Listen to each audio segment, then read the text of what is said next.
สวัสดีค่ะท่านผู้ชมชาว YouTube และท่านผู้ที่ติดตามมาอยู่799ทำนายทายทักนะคะคราวนี้เราจะมาทำนายดวงชะตาของ12ราศีในลักษณะของการดูแบบ12เรือนนะคะ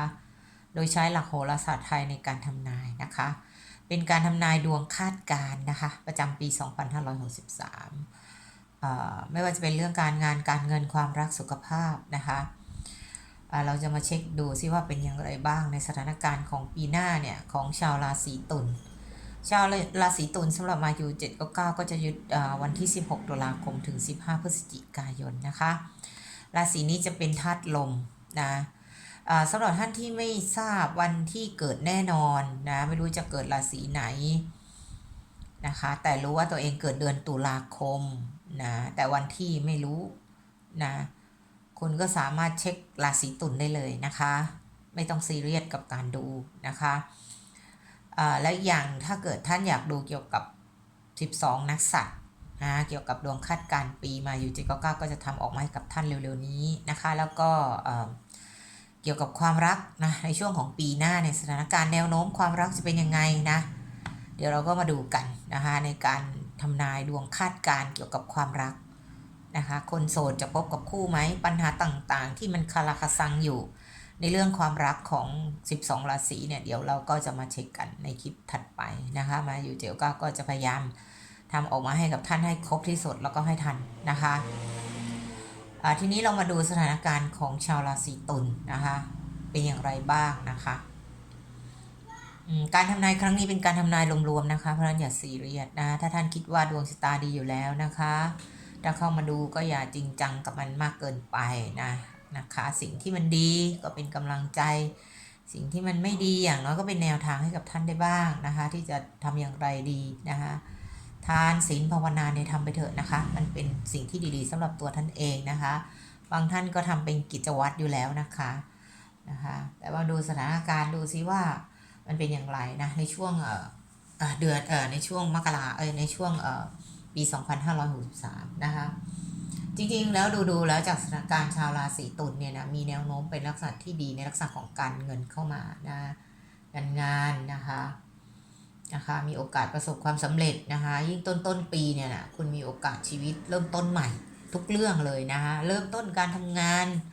นะคะเริ่มต้นชีวิตที่ดีๆย้ายสถานที่หรือว่าย้ายที่อยู่อาศัยเปลี่ยนแปลงต่างๆนะคะหรือการเดินทางหรือแม้กระทั่งการหางานนะคะในช่วงต้นปีนี้ไปเรื่อยๆบางท่านนะอาจจะมีโอกาสได้เดินทางไปทำงานในที่ไกลๆหรือมีโอกาสได้ทำงานหรือว่าเดินทางไปไกลมากถึงต่างประเทศเนี่ยนะคะโชคลาภเงินทองก็จะเข้ามาในช่วงมีนาเมษานะแล้วก็มาช่วงเดือนมิถุนาเนี่ยคุณอาจจะได้รับการสนับสนุนจากผู้หลักผู้ใหญ่นะในบางท่านอาจจะมีเรื่องหนักอกหนักใจอยู่บ้างกับการตัดสินใจที่มันเหน็ดเหนื่อยในเรื่องเงินทองหรือปัญหาอัตคัดเนี่ยแหละบริหารการเงินอย่างไรมันถึงจะลงตัวถึงแม้ว่าคุณจะได้เงินนั้นมานะแต่ว่ามันก็รู้สึกว่ามันหมดไปมาได้มาเท่าไหร่มันก็หมดไปนะอย่างน้อยมันก็มีการแบบเขาเรียกว่าบาลานซ์กันในลักษณะของการหมุนเวียนเงินนะคะก็คือไม่มีเก็บแต่มีจับจ่ายใช้สอยพอให้คุณได้แบบเริ่มต้นที่ดีในการที่จะเคลียร์ภาระต่างๆได้นะคะแล้วก็ในช่วงพฤษภาเนี่ยอาจจะมีความสุขกับการที่บางทีบางท่านอาจจะไปเจอในลักษณะของคนที่มาเป็นเพื่อนกันมาก่อนหรือมาเยี่ยมเยียนหรือว่ามาพบปะแม้กระทั่งเรื่องความรักนะเพื่อนเก่าอะไรประมาณนี้นะคะก็มีโอกาสนะคะเดือนที่ในช่วงเดือนต้นเดือนขอโทษทีต้นปีเนี่ยไปจนถึงเนี่ยนะคุณมีโอกาสมีโชคทางด้านการแบบเสี่ยงโชคในต้นในมกรามีนาเมษาพฤษภารวมทั้งมิถุนานะคะยิ่งมิถุนาเนี่ยบางท่านนะถ้ามองในเรื่องของหน้าที่การงานคุณอาจจะได้รับตำแหน่งหรือการสมัครงานมีโอกาสได้นะเดี๋ยวเราจะขยายเรื่องงานเงินความรักสุขภาพอีกทีหนึ่งนะคะช่วงครึ่งปีหลังนะบางท่านอาจจะเป็นลักษณะที่การแบบออกปฏิบัติธรรมหรือพึ่งสิ่งศักดิ์สิทธิ์หรือเป็นลักษณะของการไปพึ่งสิ่งศักดิ์สิทธิ์ให้ช่วยในเรื่องต่างๆนะบางท่านอาจจะ ผู้หลักผู้ใหญ่หรือบุคคลอื่นเข้ามาเกี่ยวข้องกับการดำเนินชีวิตของคุณนะในช่วงครึ่งปีหลังเนี่ยบางสิ่งบางอย่างมีการยกเลิกนะในบางท่านนะคะแล้วก็มีปัญหาเข้ามาอุปสรรคต่างๆที่จะพยายามแก้ไขแต่คุณสามารถที่จะแก้ไขปัญหาไปได้เพราะว่าคุณมีผู้หลักผู้ใหญ่คอยให้การสนับสนุนแล้วก็ช่วยเหลือคุณอยู่นะคะช่วงครึ่งปีหลังมันค่อนข้างจะนะมีปัญหาหน่อยมากกว่าครึ่งปีแรกนะเพราะว่าบางสิ่งบางอย่างอาจจะมีการยกเลิกมีการเปลี่ยนแปลงนะคะในปัญหาความรักก็เหมือนกันนะจะมีเข้ามาในลักษณะของต่างวัยและมีโอกาสที่จะพบกับเพื่อนเก่าอะไรประมาณนี้นะถึงแม้ว่าจะมีปัญหาแบบนี้เข้ามาคุณสามารถที่จะฝ่าฟันนะแล้วก็มีโอกาสสำเร็จนะคะโชคลาภก็เข้ามานะคะสำหรับชาวราศีตุลนะคะทีนี้เรามาดูสถานการณ์ของการงานบ้างนะช่วงปีหน้านี้การงานของชาวตุลเป็นอย่างไรบ้างชาวตุลเนี่ยปีหน้านี้ค่อนข้างจะเคร่งเครียดหน่อยนะเรื่องหน้าที่การงานนะคะแต่ถึงแม้ว่าชีวิตจะรุ่งรูดเรื่องการงานก็ตามรุ่งโรจน์นะแล้วก็ดีได้ตำแหน่งหน้าที่การงานที่ดีนะคะได้รับการช่วยเหลือสนับสนุนจากผู้หลักผู้ใหญ่ก็ตามแต่สิ่งที่คุณทำน่ะรับผิดชอบคุณมีความรู้สึกคุณเครียดเหมือนกันกับสิ่งที่คุณได้รับนะถึงแม้ว่าคุณจะหนักอกหนักใจเรื่องหน้าที่การงานแต่การตัดสินใจอย่างเด็ดขาดของคุณในการที่จะจัดการในเรื่องของหน้าที่การงานคุณสามารถที่จะฝ่าฟันมันไปได้นะคะถึงแม้ว่าบางอย่างคุณต้องจัดการเองบางครั้งในเรื่องบางเรื่องคุณอาจจะไปพึ่งผู้หลักผู้ใหญ่คุณก็จะได้รับการช่วยเหลืออยู่นะคะในบางท่านอาจจะไปทำงานในที่ไกลหรือไกลถึงต่างประเทศนะคะแล้วก็คุณอาจจะพบมิตรภาพในที่ทำงานนะเป็นมิตรภาพที่ดีเข้ามาในบางท่านอาจจะบังเอิญไปเจอคนที่เคยรู้จักกันมาก่อนอะไรประมาณนี้นะการลงทุนนะการลงทุนนะต่างๆนะก็อยู่ในช่วงมกราก็ดีนะมกรามีนาเมษาพฤษภารวมทั้งมิถุนาก็ได้ลงทุนได้นะตลอดทั้งช่วงครึ่งปีแรกเนี่ยนะสามารถลงทุนได้นะแต่ว่าช่วงกุมภาเนี่ยมันจะอาจจะมีอุปสรรคหน่อยแต่ว่าคุณก็สามารถที่จะฝ่ามันไปได้นะคะในช่วงระยะครึ่งปีแรกในการลงทุนนะคุณค่อนข้างจะเหน็ดเหนื่อยหน่อยนะคะต้องอดทนฝ่าฟันมันหน่อยนะมันจะส่งผลดีให้กับคุณในต่อไปอยู่นะคะถึงแม้ว่ามันจะมีปัญหาบ้างแต่คุณก็จะสามารถผ่านมันไปนะคะทีนี้มาดูการเงินเนี่ยเดี๋ยวมาดูครึ่งปีหลังเหรอลืมบอกครึ่งปีหลังเนี่ยรู้สึกบางท่านอาจจะหน้าที่การงานอาจจะอาศัยผู้หลักผู้ใหญ่เขาช่วย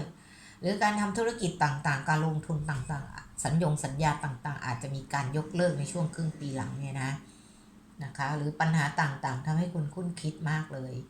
นะคะแต่อย่างไรก็ตามคุณก็ได้รับความเมตตาจากผู้หลักผู้ใหญ่เป็นที่รักของผู้ใหญ่พูดง่ายๆก็คือผู้อุปถัมภ์ยังให้การดูแลเอาใจใส่คุณอยู่นะคะครึ่งปีหลังนี้สามารถประสบความสำเร็จไม่ว่าจะเป็นการงานหรือการลงทุนนะคะนะแต่สิ่งที่ระวังก็คือการเปลี่ยนแปลงการยกเลิกบางสิ่งบางอย่างนะคะหรืออาจจะตัดสินใจลาออกในช่วงครึ่งปีหลังเนี่ยนะอาจจะเกิดขึ้นอยู่ในช่วงประมาณสิงหาตุลาเนี่ยนะสิงหากันยาตุลาสิงหาพฤศจิกาเนี่ยนะเป็นเดือนที่ค่อนข้างจะตัดสินใจแบบเบื่อนะปัญหาต่างๆหาทางออกในเรื่องของแก้ไขปัญหาการงานเนี่ยมันยุ่งยากบางท่านอาจจะท้ออยากจะลาออกหรือการลงทุนท้อมันไม่มีผลกำไรหรือมีปัญหาเข้ามานี่หรือการทำธุรกิจเกี่ยวกับผู้รับเหมาอะไรต่างๆอาจจะมีการเปลี่ยนแปลงของการยกเลิกสัญญาทำให้คุณเกิดความเครียดได้นะคะทีนี้มาดูสถานการณ์การเงินเนี่ยปีหน้าเนี่ยการเงินของชาวตุลเนี่ยอย่างที่บอกคุณสามารถประสบความสำเร็จทางด้านติดต่อการเงินหรือโชคเข้ามาในช่วงมกรากุมภาเนี่ยอาจจะมีเงินมาจากทางไกลก็ได้นะคะบางท่านนะคะมกรามีนาเมษามิถุนานะคะช่วงครึ่งปีแรกเนี่ยมีโอกาสมีโชคแล้วครึ่งปีหลังก็มีโอกาสได้รับโชคโดยการที่บางท่านอาจจะ ขอพรหรือว่าบนบานอะไรประมาณนี้หรือบางท่านอาจจะบนไว้ก็อย่าลืมไปแก้บนนะคะปัญหามันเลยทำให้คุณต้องมีความรู้สึกเครียดอยู่บ้างในเรื่องการเงินซึ่งมองว่านะทำไมมีความสำเร็จทางด้านการเงินทำไมต้องเคร่งเครียดเรื่องการเงินอีกเพราะว่าอะไรเพราะว่าได้เงินมาเนี่ยคุณก็ต้องเคลียร์ไปหมดนะประมาณนั้นนะหรือได้เงินมาเนี่ยก็หมุนเวียนใช้จ่ายไปเนี่ยนะคะนะบางท่านอาจจะมีโชคฟุกเข้ามาในช่วงต้นช่วงครึ่งปีแรกแล้วก็ประมาณช่วงครึ่งปีแรกแล้วก็ช่วงครึ่งปีหลังนะก็มีโอกาสได้อยู่บ้างในช่วงครึ่งปีหลังแต่ว่าส่วนใหญ่จะเกิดขึ้นกับช่วงครึ่งปีแรกนะเรื่องโชคนะโชคที่มาจากฟุกก็แล้วแต่บุญของแต่ละคนอีกนะคะนะบางคนทำบุญมาไม่เท่ากันนะคะบุญกุศลที่สร้างมาไม่เท่ากันนะและอย่างมันอยู่ช่วงของอายุของคนด้วยนะคะสถานการณ์ต่างๆจะเกิดหรือไม่เกิดนะปัญหาความรักทีนี้มาดูความรักของชาวราศีตุลเป็นอย่างไรบ้างนะชาวราศีตุลแน่นอนในบางท่านโอ้โหอกหักนะปีหน้านี่อกหักนะคู่แข่งคนรักหักหลังเนี่ยนะชาวตุลจะเจอประมาณนี้หนักอกหนักใจแต่อย่างไรก็ตามชาวตุลก็ไม่ค่อยจะสนใจปัญหานี้เท่าไหร่นะโดยเฉพาะชาวตุลที่เกิดวันเสาร์ก็ได้นะที่เป็นลักษณะของไม่สนไม่เป็นไรฉันเริ่มใหม่อะไรประมาณนี้จะเป็นลักษณะที่แบบเข้มแข็งมากกว่าวันอื่นๆนะคะสำหรับปัญหาเรื่องความรักนะคะสู้ได้นะบางท่านอาจจะเป็นในลักษณะของ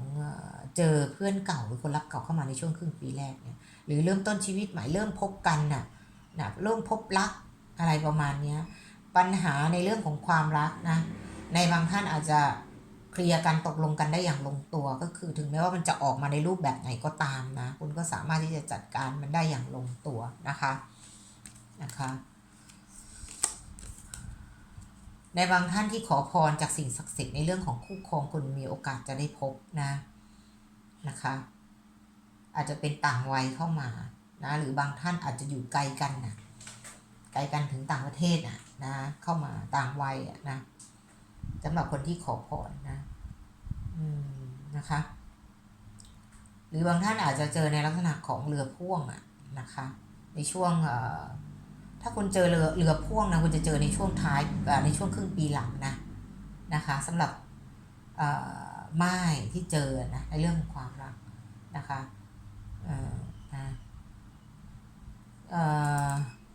ทำบุญด้วยที่ส่วนกุศลก็ดีนะคะในเรื่องของความรักนะถึงแม้ว่าคุณจะมีความอดทนเข้มแข็งต่างๆก็ตามนะ